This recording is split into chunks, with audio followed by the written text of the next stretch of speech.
Good morning, good morning, good morning. In this video, we are going to dive into our growth portfolio update to see how things are going. If you're new to the channel, we've been contributing $25 into this portfolio every week since about the beginning of October.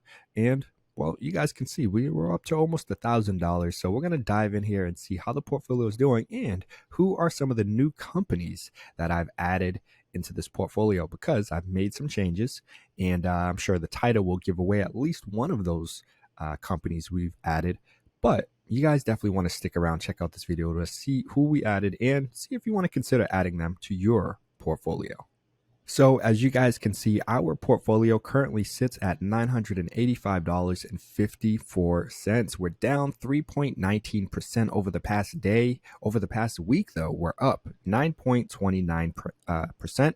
Over the past month, we're down 8.04%. Over the past quarter, we're down 46.41%. And 1 year, an all-time, we are down 32.13%, which leaves us at a negative market gain of $264.37. And hey, we actually have earned 2 cents in dividends. Not too shabby. This isn't our dividend portfolio, so certainly not our goal, but instead to get our money to grow for us. And, you know, when you work with growth companies, usually there's going to be a lot more upside potential here opposed to our dividend portfolio, which is doing really well considering the market and that huge crazy dip that, you know, the market has seen, especially growth and tech companies. So when we drive down here and we see who is performing well and who did we add to this portfolio, because some of you guys might notice some changes, some differences, and I'll share them with you in a moment. And also one other little, I guess, kind of a hiccup, a little mistake that I made. First and foremost, we got Backed Holdings up here at the top of our list, giving us a return of 10.27%. And this completely has, you know, rebounded since that initial spike that we saw, and then they just kind of killed back. This week, I'll probably do a video talking about Back, maybe what happened, why this jumped so much. And yeah, make sure I keep you guys in the loop with Backed.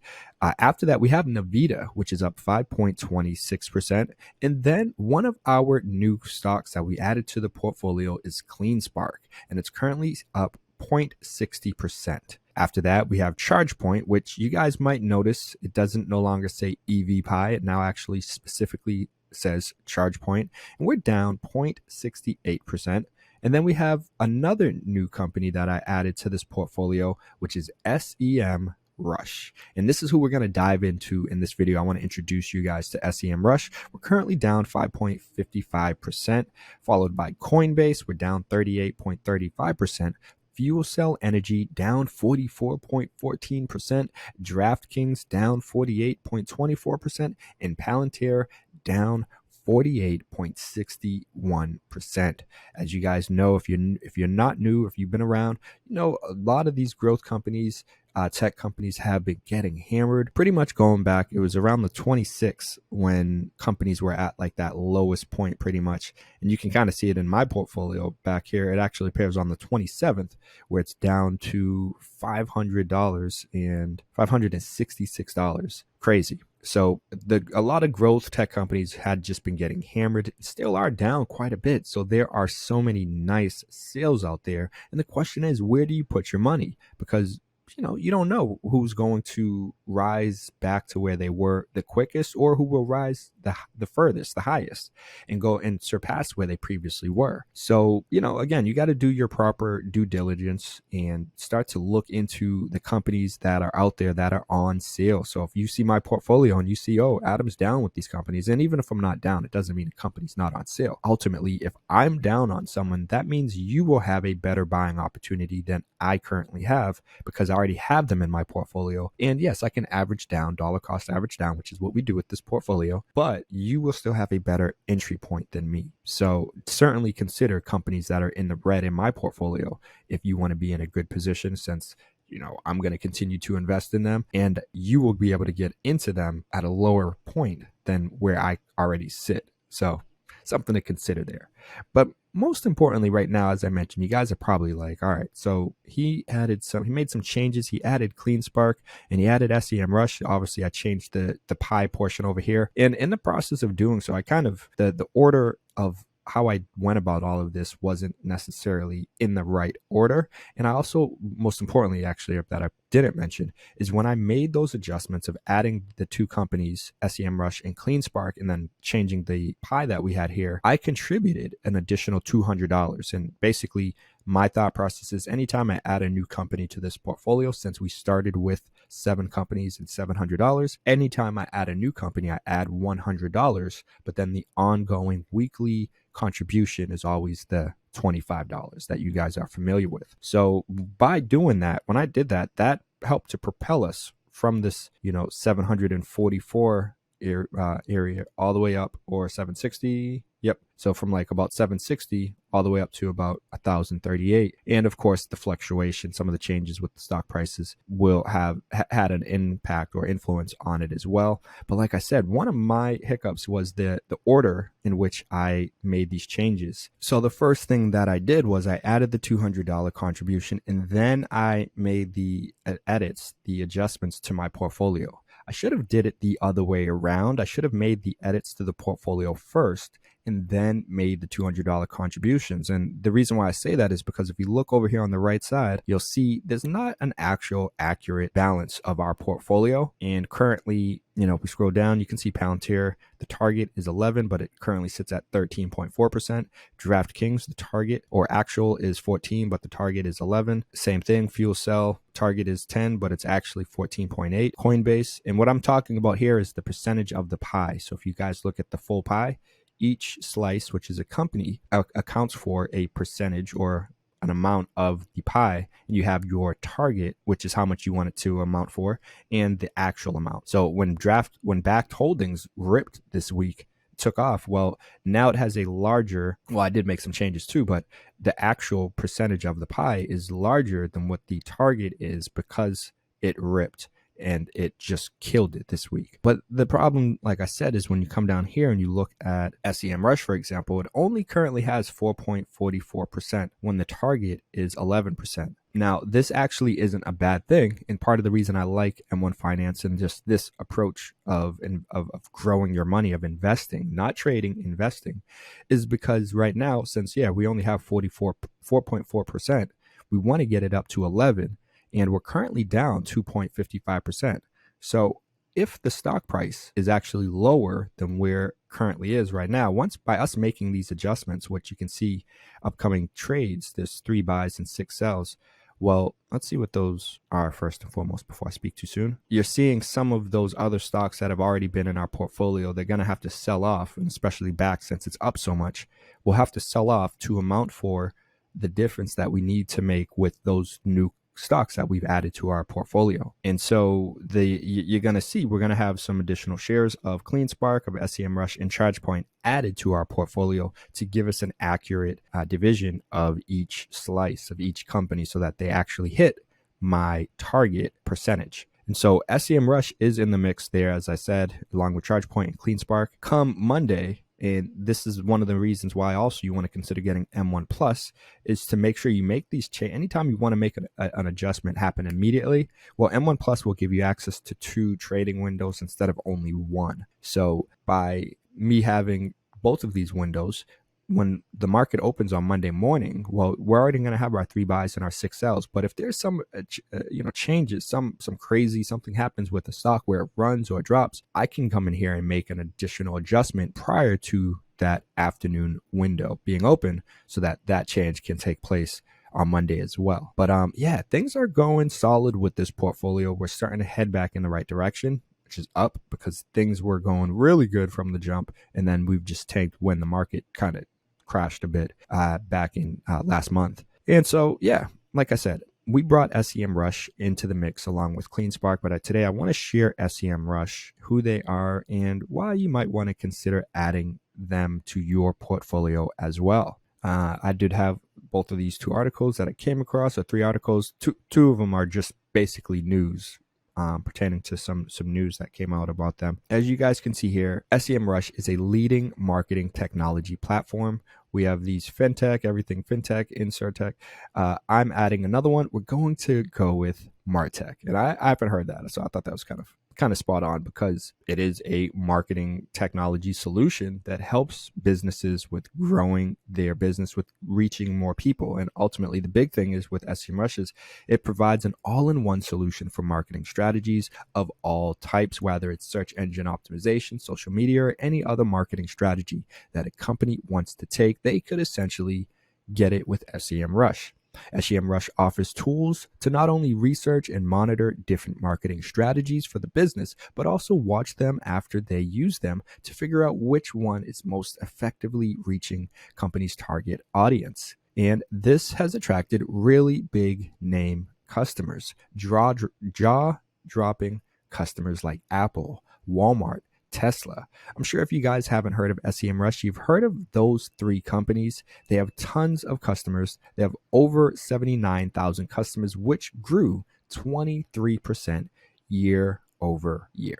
Now, SEMrush, it offers 50 marketing technology tools. And what's really interesting is it is a market leader in 19 of those tools, meaning it's the best tool in 19 of its 50 tools that it offers, completely in its own lane compared to other companies that are trying to do similar things. As you can see down here, what I really like about SEMrush is that it's an all-in-one solution, and that's really unheard of in this marketing technology space. No other competitor comes close to the all-in-one solution with having an all-encompassing solution that SEMrush has, and this has resulted in a lot of success for the business. In Q3 alone, they had $49 million in revenue, and that grew 53% year over year. As you can see over here, SEMrush has been one of the few companies that have crushed the market since it came public in late March of last year. Another really surprising thing, you don't see profitable companies with IPOs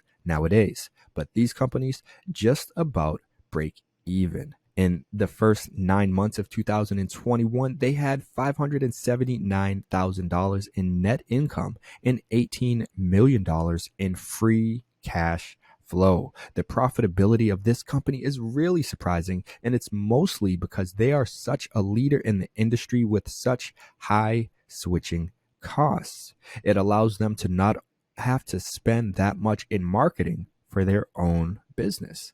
And just like Datadog, once you get that one customer that joins for one marketing strategy, it's really easy for SEMrush to expand the relationship and get them to take on multiple tools and really expand that relationship with them. One risk that this gentleman saw before investing, I don't see it as a risk, is facing potential competition like Google, Facebook, or Meta in terms of marketing on those two platforms, because those two platforms are really strong, really popular. But the one thing that SEMrush has over those players is their neutralities. SEMrush doesn't care where an advertiser markets. They really only care about what is most efficient for that marketer, and therefore they're willing to offer a lot of places where it might be most efficient to reach their target audience. Instead of, oh, I'm Google, I want you to advertise on Google, so I'm going to tell you to advertise on Google and market on Google. SEMrush really provides that unbiased view that some of these bigger companies can't replicate. So they're not focused on getting you to market on their platform. They'll tell you to market on Google when it's needed, or when to market on Facebook and things of that sort. So SEMrush really is in its own lane compared to its competition. I mean, you guys probably aren't even familiar with, besides the companies mentioned in this article, many other companies that provide an all-in-one kind of marketing solution that they have. And, like me personally, I do offer and provide marketing and consulting services. So I am familiar with other kind of competition. And, one of the main tools I use, for example, is KW Finder. Doesn't even compare to SEMrush. And the only reason I haven't jumped up to SEMrush is just because of the cost. But you can see who their target audience is and what kind of players they're working with. As we saw up here, Google, Apple, Tesla. Yeah, they're playing with the big dogs because that is who they can best serve and do, make the most amount of money off of. So it makes sense. I get it. The price tag's a little pricey for me, but I'm not their ideal audience. Apple, Walmart, Tesla are. And by them doing that, they're able to continue to grow every year. I think one important thing, and I kind of might have missed it, maybe it touches on it with one of these other companies they mentioned, but it really is about getting a client, a customer in on their platform to use SEMrush. And then once you start to use one or two tools, usually that's why you go there. You're like, I need these two tools. But as we mentioned, they have 19 of the 50 best tools for marketing solutions. So you might sign up for one or two of those 19, but then when you get in there and start using their software, you're like, whoa, I can actually use these other tools too. And it just helps to increase that ongoing return of revenue, in which you're getting your customers to upsell also, because they're going to start to adapt the software in more ways than what they initially signed up, which means they're probably going to spend more money. And as we know, or as I know, at least from research and whatnot, it's easier to get more money from a current customer than go out and acquire a new customer. And so that's kind of one of the main reasons SEMrush is killing it. They're doing so well. Their churn rate is really good. So they're not losing customers. They're gaining customers. And if anything, the loyalty is getting stronger. And that is what you're looking for. A company that is building strong loyalty with their customers and able to bring them results that help them achieve the goals that they're trying to accomplish. And that is exactly what SEMrush does, and why I decided to add them to our growth portfolio. Now, I did want to just share, some latest news that came out pretty much over the past few days. SEMrush earns #1 spot on G2's 2022 Best Marketing and Digital Advertising Products. Yes, they got the #1 spot, G2's rankings, and that is fantastic. As you guys can see over here, they announced G2's 2022 Best Marketing and Digital Advertising Product, ranking #1. But SEMrush also ranked number 32 for small business products, number 33 in the global sellers list, and number 53 in the best software products list. And this is their second time appearing on this list, earning its place this year thanks to SEMrush's commitment to enhancing its products' accuracy of data and good customer service. Fantastic. We all know how bad customer service has gotten with a lot of companies. They're outsourcing it, and it's not as, the quality isn't as good as it has been, but it's great to see that these are some of the points or reasons why SEMrush continues to be a leader. And I want to just come down here and read this. It says, G2 is the world's largest peer-to-peer software review site, featuring thousands of reviews of business software and services based on user ratings and social data.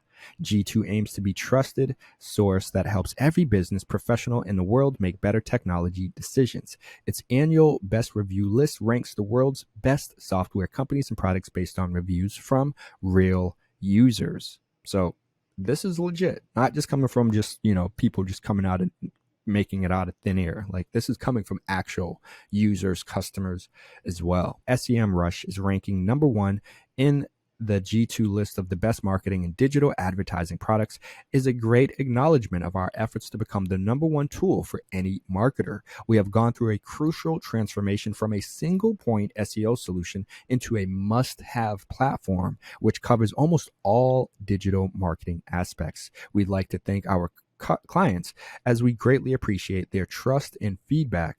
This is the fuel that motivates us to grow bigger and craft the best marketing solution. We take pride in SEMrush regularly making it to the best software list, and we are committed to expanding our product suite to meet the needs of any marketer all over the world.